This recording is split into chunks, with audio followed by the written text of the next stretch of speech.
사랑하는 여러분, 월요일이 시작이 되었습니다. 어제 하나님 앞에 우리가 공적으로 예배드리며 하나님의 영광을 찬양하고 기뻐하고 하나님이 주시는 또 위로와 은혜, 하나님이 주시는 능력을 가지고 이 한 주간 또 우리의 삶이 축복의 통로에 그런 기쁨의 삶이 되기를 주님의 이름으로 축원합니다. 계속되어지는 그 이스라엘 주변 나라들에 대한 하나님의 심판의 메시지를 우리는 이제 예레미야서의 이제 이 마지막 부분에서 이 말씀을 우리가 보고 있습니다. 참 초강대국, 영원할 것 같은 그러한 나라지만 그러나 우리가 역사 속에서도 깨닫는 것이 무엇입니까? 영원한 나라는 없다는 것이죠. 나라가 무엇을 의지합니까? 경제력 그리고 군사력, 그것이 힘이라고 그렇게 여깁니다. 하지만 사랑하는 여러분, 진정한 힘은 군사력과 경제력에 있는 것이 아니라 바로 하나님께 있는 것이죠. 하나님이 역사를 주관하시는 분이시게 까닭에, 그래서 하나님을 의지하고 그리고 하나님이 우리를 이 땅에 허락하신 그 하나님의 뜻, 그 사명을 이루어가는 삶, 이것이 바로 복된 삶 아닙니까? 그렇게 쓰임받는 삶이 되기를 바랍니다. 어제 주일 말씀 가운데 요한복음 9장에 날 때부터 소경된 그 사람에 대한 메시지를 함께 나누었습니다. 사람들이, 예수님의 제자들이 예수님께 묻지 않았습니까? 이 사람이 날 때부터 소경이 된 것이, 맹인이 된 것이 이 사람의 죄입니까? 아니면 부모의 죄 때문입니까? 라고 했을 때 우리 예수님이 어떻게 대답을 하십니까? 뭐라고 대답하십니까? 하나님이 하시는 일을 나타내기 위함이다 그랬습니다. 하나님의 영광을 위하여라고 하는 것이죠. 사랑하는 여러분, 우리의 연약함, 또 우리의 강함, 또 우리의 부요함과 부족함, 이 모든 것은 무엇입니까? 하나님의 영광을 위하여 하나님이 들어 사용하시게 된다는 것이죠. 그래서 하나님의 영광을 위하여 쓰임받는 그러한 우리들 되기를 바라고, 나라와 민족이 하나님의 영광을 위하여서 쓰임받는 나라와 민족, 패망과 심판을 당하는 모습이 아니라 정말 축복의 통로에 그러한 모습이 되기를 원합니다. 자, 오늘 예레미야 49장 23절에서 39절 말씀인데요. 오늘은 또 다메섹이라고 하는 또 시리아의 멸망이 있고, 그런가 하면 또 엘람이라고 하는 나라의 그 멸망, 이 심판을 하나님이 말씀하고 계십니다. 자, 23절부터 27절까지 먼저 읽습니다. 다메섹에 대한 말씀이라. 하맛과 아르밧이 수치를 당하리니 이는 흉한 소문을 듣고 낙담함이니라. 바닷가에서 비틀거리며 평안이 없도다. 다메섹이 피곤하여 몸을 돌이켜 달아나려 하니 떨림이 그를 움켜잡고 해산하는 여인같이 고통과 슬픔이 그를 사로잡았도다. 어찌하여 찬송의 성읍, 나의 즐거운 성읍이 버린 것이 되었느냐? 이는 만군의 여호와의 말씀이니라. 그런즉 그날에 그의 장정들은 그 거리에 엎어지겠고 모든 군사는 멸절될 것이며 내가 다메섹의 성벽에 불을 지르리니 베나닷의 궁전이 불타리라 그랬습니다. 이 다메섹의 심판에 대한 내용인데 바로 시리아죠. 시리아의 수도입니다. 교통의 요지였고 아주 큰 그러한 도시였습니다. 하나님께서 이 다메섹을 심판하시는데 특별히 그 두 성읍 하맛과 아르밧이 또 이 심판을 당합니다. 이 두 성읍이 하나님의 이 심판에 대한 이 멸망, 이 불길한 소식을 듣게 되고 그들은 낙심에 빠지게 되죠. 그래서 평안을 잃고 맙니다. 평안을 잃고 말아요. 아수르의 그 군대 공격, 거기에 도망하려고 공포에 휩싸였는데 그것이 결국은 큰 고통과 큰 슬픔에 빠지게 된다는 것이죠. 젊은이들이 광장에서 쓰러져 죽을 것이고 모든 병사가 멸절된다는 것입니다. 베나닷의 궁전이 태워 버림을 당한다는 것입니다. 그런 가운데 25절에 보면 어찌하여 찬송의 성읍, 나의 즐거운 성읍이 버린 것이 되었느냐. 참 그들은 참 기뻐했습니다. 이 말씀 보면 그 도시가 얼마나 그 향락과 또 즐거움에 있었는가 하는 것을 우리가 생각해 볼 수 있는 것이죠. 그러나 여러분, 하나님이 빠진 것은 마치 뭐와 같습니까? 모래에 의해 지은 집과 같은 것 아니겠습니까? 한순간에 다 무너지고 마는 것이죠. 하나님이 없는, 하나님이 빠진 그러한 모습, 결론이 바로 한순간에 다 무너지고 마는 그러한 삶이요, 그러한 모습이라고 하는 것이죠. 자, 28절 29절 말씀입니다. 바벨론의 느부갓네살 왕에게 공격을 받은 게달과 하솔 나라들에 대한 말씀이라. 여호와께서 이와 같이 말씀하시되 너희는 일어나 게달로 올라가서 동방 자손들을 황폐하게 하라. 너희는 그들의 장막과 양떼를 빼앗으며 휘장과 모든 기구와 낙타를 빼앗아다가 소유로 삼고 그들을 향하여 외치기를 두려움이 사방에 있다 할지니라. 자, 그런가 하면 또 게달과 하솔이라고 하는 나라입니다. 이 아라비아 사막지대에 거주하는 유목민인데요, 아주 작은 그러한 나라입니다. 작은 나라인데 이 게달과 하솔, 이 하솔은 또 특별히 어디에 위치하고 있냐면 이 갈릴리 호수 북쪽에 위치하고 있는 나라였습니다. 작은 나라지만 심판의 예외는 없다는 것입니다. 심판의 예외는 없어요. 여러분, 큰 죄, 작은 죄가 있을까요? 그렇지 않습니다. 죄는 다 죄라고 하는 사실이, 죄는 다 죄입니다. 그리고 우리가 가장 큰 죄라고 말할 때는 결국 뭡니까? 하나님을 믿지 않는 죄가 가장 큰 죄 아니겠습니까? 거기에 두려움이 휩싸였고, 그리고 모든 것이 다 빼앗깁니다. 여러분, 유목민으로서, 사막지대 유목민으로서 또 운송에 가장 중요한 것이 뭡니까? 바로 낙타 아니겠습니까? 낙타도 빼앗김을 당하고, 그래서 모든 것이, 발목도 끊기고 모든 것이 정말 움직이지도 못하고 다 빼앗긴 그러한 모습, 두려움에 휩싸인 모습을 하나님 말씀하고 있습니다. 자, 30절 보면 하솔이 왜 이렇게 되었는가 하는 것이죠. 여호와의 말씀이니라.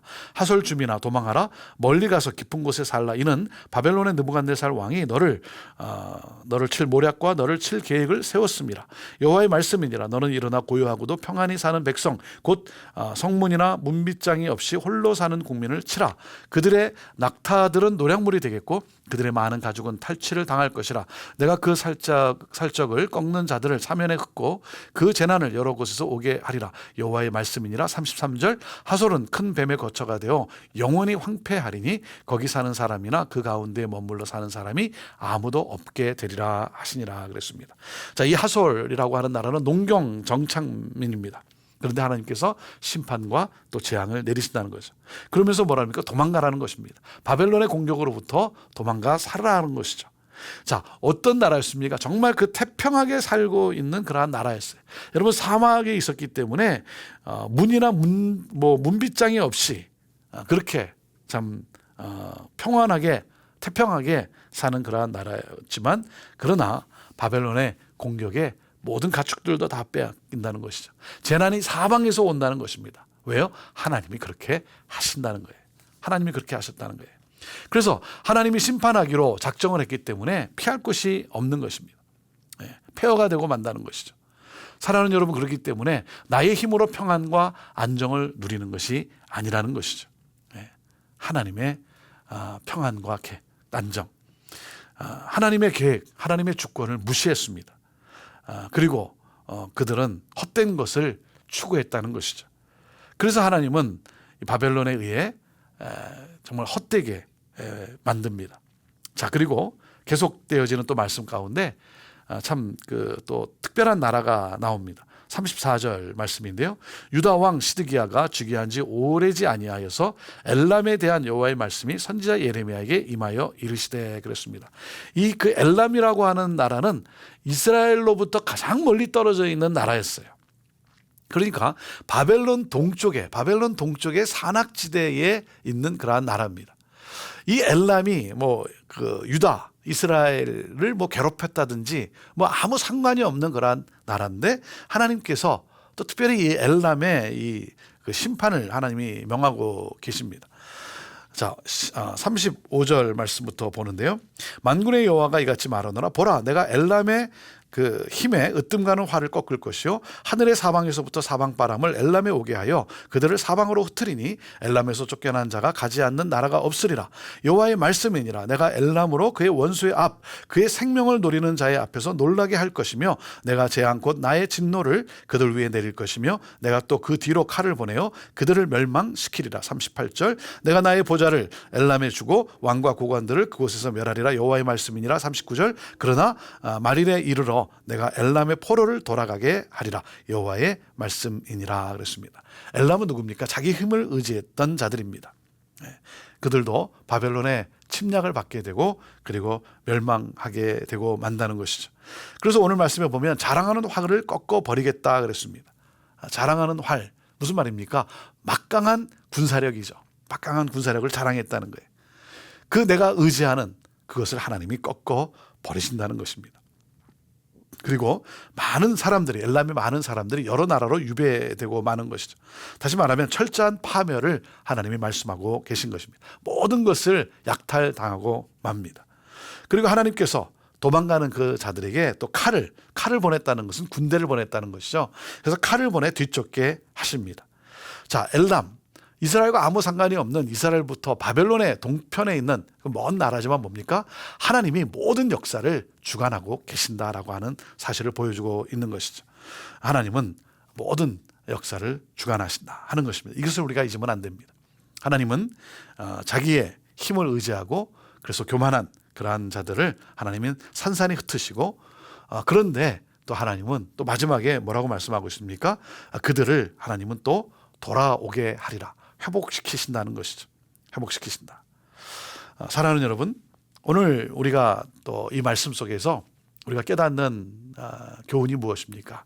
그것은 바로 하나님은 하나님의 이 불꽃 같은 눈동자를 피할 수 있는 자는 아무도 없다는 것입니다. 아무도 없어요.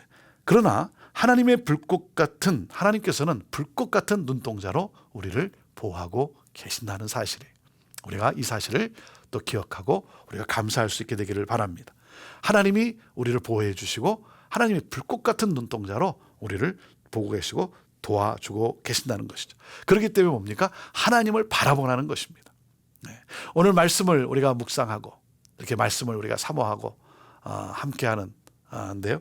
우리 사랑하는 성도님 정말 우리가 매일매일 하나님을 바라보는 그래서 하나님을 의지하는 이 신앙, 이 믿음을 우리가 잃지 않게 되기를 바랍니다. 하나님이 다스리신다라고 하는 것입니다. 계속되는 이 코로나 팬데믹으로 인해서 참 불안해하기도 하고 또 답답해하기도 하고 또 흉흉한 소문도 우리가 듣지 않습니까? 여러 가지 어려움도 있습니다. 그러나 분명한 사실은 무엇입니까? 이 모든 것은 하나님의 손에 있다는 것입니다. 역사는 하나님의 손에 있어요. 그렇기 때문에 사랑하는 여러분, 여러 가지 힘들고 어려운 점이 있지만 무엇입니까? 하나님의 선하신 계획이 있음을 믿고 여러분 낙심하지 마십시오. 하나님은 우리를 보호하시고 그리고 우리를 도우시는 하나님이시라는 것이죠. 불꽃 같은 눈동자로 우리를 지켜보시는 하나님. 그렇기 때문에 오늘도 그 하나님을 의지하고 감사하며 나의 어떤 힘과 내게 있는 것을 의지하고 자랑하고 교만에 빠지지 않고 정말 이 모든 것을 정말 하나님의 뜻을 위해 뜻을 따라 사용하는 그러한 우리들의 또한 삶이 되기를 바랍니다. 하나님께서 섭리하고 계시고 하나님께서 정하신 그 계획, 그 계획에 맞서서 그 거역할 때 바로 이스라엘 주변의 국가들이 이렇게 패망당하지 않았습니까? 오늘 또 특별히 또 나라를 위해서 또 기도해 주시기를 바랍니다. 이제 얼마 남지 않은 미국 대통령 선거가 남아 있는데요. 이를 위해서도 우리가 또 기도해 주시기를 바랍니다. 하나님의 그 주권, 하나님의 섭리를 또 우리가 인정하고 정말 그 하나님의 뜻에 따라 또 나라를 이끌어갈 수 있는 지도자, 하나님을 두려워할 줄 아는 그러한 지도자가 또 뽑힐 수 있도록 위해서 기도하고 여러 가지 소식 가운데서 분명한 사실, 하나님의 선하신 계획이 있음을 믿고 낙심하지 말고 여러분 믿음 가운데 기도하며 하나님의 도우심을 간구하며 나아가십시오. 오늘도 지켜보시고 우리를 보호하시고 우리를 도우신 하나님이 우리의 삶을 인도해 내리라 믿습니다. 기도하겠습니다. 하나님, 모든 역사가 하나님의 손 안에 또 하나님의 주권 가운데 있음을 하나님 우리가 믿음으로 고백하며 오늘도 이 땅을 살게 하시는 하나님의 뜻 감사하며 하나님의 영광을 위하여 쓰임받는 그러한 사명자의 삶을 우리 모두가 살아가게 하여 주옵소서. 하나님 초강대국이라 할지라도 영원한 나라가 없음을 우리는 봅니다. 우리는 역사를 통해서 우리는 깨닫습니다. 하나님 마찬가지로 정말 하나님을 두려워할 줄 아는 그래서 하나님의 뜻 가운데 정말 평안과 또 풍요를 누릴 수 있는 그러한 나라가 되기를 원합니다. 주여 하나님 도와주시옵소서. 하나님을 의지하는 또한 그러한 지도자가 또 선출될 수 있도록 하나님 긍휼을 베풀어 주옵소서. 예수님의 이름으로 기도하옵나이다. 아멘.